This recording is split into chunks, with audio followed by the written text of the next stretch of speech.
Dans la région d'Oradour-sur-Glane, les gardiens de la mémoire affichent leur déception. Si la justice française vient de me condamner à 4 mois de prison ferme pour contestation de crimes contre l'humanité, elle m'a en revanche relaxé pour avoir contesté dans 2 vidéos des 13 et 14 mai 2017 le massacre d'Oradour-sur-Glane commis par la division SS Reichsreich le 10 juin 1944. Le tribunal a souligné qu'il s'agissait d'un crime de guerre et que la contestation d'un tel crime, à la différence de son apologie, n'est pas susceptible de qualification pénale. L'auteur souligne, dans son article 24, la loi du 29 juillet 1881 prévoit une condamnation pour ceux qui auront fait l'apologie des crimes de guerre, des crimes contre l'humanité. Les 2 qualifications, crime de guerre et crime contre l'humanité, sont donc mises sur le même plan pénal. Il n'en est pas de même pour la contestation.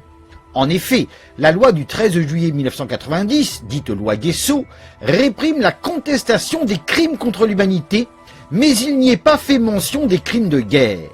Les propos tenus par Vincent Renoir, défendant la notion de mensonge autour du massacre d'Oradour par les SS, ne sont donc pas pénalement répréhensibles.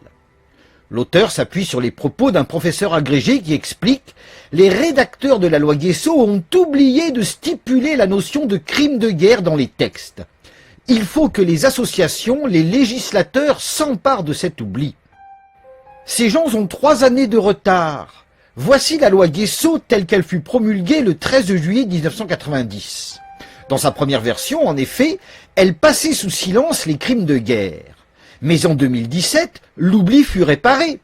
La nouvelle version déclare « Seront punis d'1 an d'emprisonnement et de 45 000 € d'amende ceux qui auront nié, minoré ou banalisé de façon outrancière l'existence d'un crime de guerre lorsque ce crime a donné lieu à une condamnation prononcée par une juridiction française ou internationale. » La loi mentionne les textes qui définissent les crimes de guerre visés. Je m'y suis référé.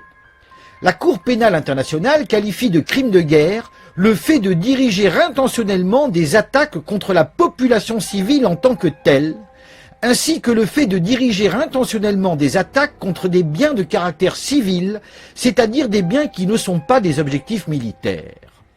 Ces dispositions sont entrées dans le Code pénal français. À la rubrique consacrée aux crimes de guerre, on lit « Le fait de lancer des attaques délibérées contre des bâtiments consacrés à la religion est puni de 20 ans de réclusion criminelle. Le fait de lancer des attaques délibérées contre des biens de caractère civil qui ne sont pas des objectifs militaires est puni de 15 ans de réclusion criminelle. » Or, on nous dit qu'à Oradour, les SS ont détruit un village paisible, y compris son église, qu'ils ont incendié avec les femmes et les enfants qu'ils y avaient enfermés. Sachant en outre que 8 ans après le drame, des anciens Waffen-SS ont été condamnés pour le massacre d'Oradour, alors depuis 2017, tous les éléments sont réunis pour qu'en France, la contestation de la version officielle du drame soit punie par la loi. Dès lors, comment expliquer la relaxe dont j'ai bénéficié? Je ne vois que 2 hypothèses. Première hypothèse, les juges ont invoqué la non-rétroactivité de la loi. Le drame d'Oradour ayant eu lieu avant 2017, il ne tombe pas sous le coup de l'article 24 bis, même reformulé. Toutefois, cette hypothèse me paraît peu plausible, et je n'en ai trouvé nulle confirmation. Voilà pourquoi j'en privilégie une autre. Ma relaxe serait liée à l'article 461-9 du Code pénal. Il qualifie de crime de guerre le fait de lancer des attaques délibérées contre la population civile en tant que telle, ou contre des personnes civiles qui ne prennent pas part directement aux hostilités. Or, dans mon ouvrage interdit en 1997, puis dans mes vidéos, je l'ai démontré. Oradour n'était pas ce village tranquille décrit par la thèse officielle. C'était une base arrière du maquis, c'est-à-dire un bourg peuplé de résistants qui, directement ou non, prenaient part aux hostilités.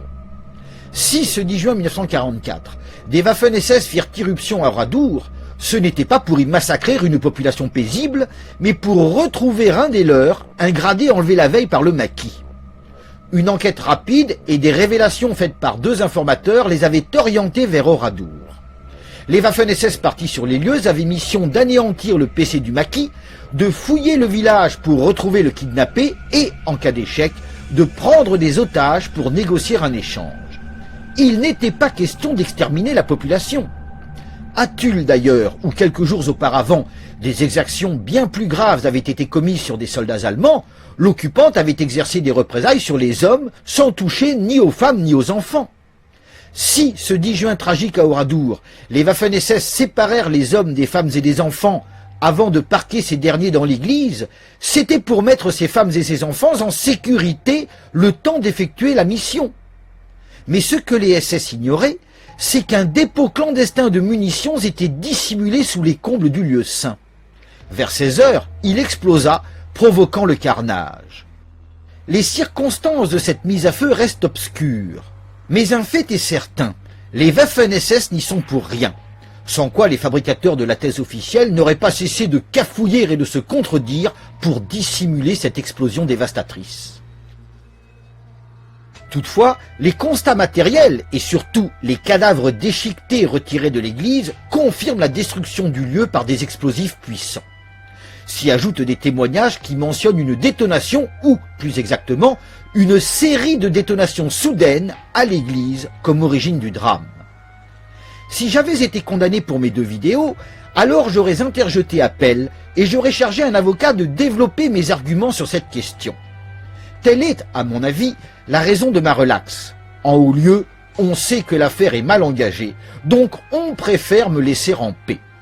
Naturellement, les gardiens de la mémoire ne l'avoueront jamais. Commentant la relaxe dont j'ai bénéficié, le président de l'Association nationale des familles des martyrs d'Oradour-sur-Glane, Claude Milor, déclare « Nous sommes déçus, mais nous ne sommes pas surpris de cette décision de justice. Renoir s'engouffre dans cette brèche car il connaît parfaitement la réglementation. » Pardon, monsieur Milor, mais comme je viens de l'expliquer, je suis persuadé que cette brèche n'existe pas. De toute façon, brèche ou pas, c'est sans importance à mes yeux. Car dans le cadre de mon combat révisionniste, je dis ce que je pense sans me soucier de la loi. Voilà d'ailleurs pourquoi j'ai déjà été en prison suite à une condamnation en 2008 pour contestation de crimes contre l'humanité. Ayant été à nouveau condamné en 2015, je me suis exilé pour éviter de retourner derrière les barreaux. Preuve que dans le cadre de mon combat révisionniste, je viole la loi sans hésitation. Mais admettons, oui, admettons qu'une brèche existe et que j'en profite. Souhaitez-vous me barrer la route, monsieur Milor? Souhaitez-vous barrer la route au négationnisme qui vous inquiète?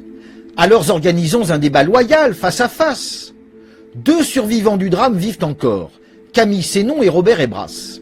Camille Sénon déclare « Quand les témoins du drame disparaissent, les négationnistes avancent leurs pions et sèment le doute dans certaines têtes.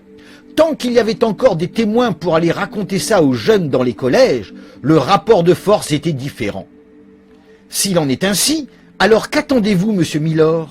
Pourquoi ne proposez-vous pas ce débat pendant qu'il en est encore temps? Le négationniste face à 2 rescapés. Car de mon côté, je suis prêt à défendre mes arguments. Cette acceptation du débat, je l'affirme depuis 1997. Sachant que d'après vous, la réglementation française n'interdit pas la contestation de la version officielle du drame d'Oradour, alors un tel débat public pourrait avoir lieu en toute légalité. Qu'est-ce qui vous retient, monsieur Milor? Qu'est-ce qui retient les gardiens de la mémoire? La peur de la vérité? Pour ma part, je n'ai pas peur de la vérité. Je la cherche au contraire. Bonsoir.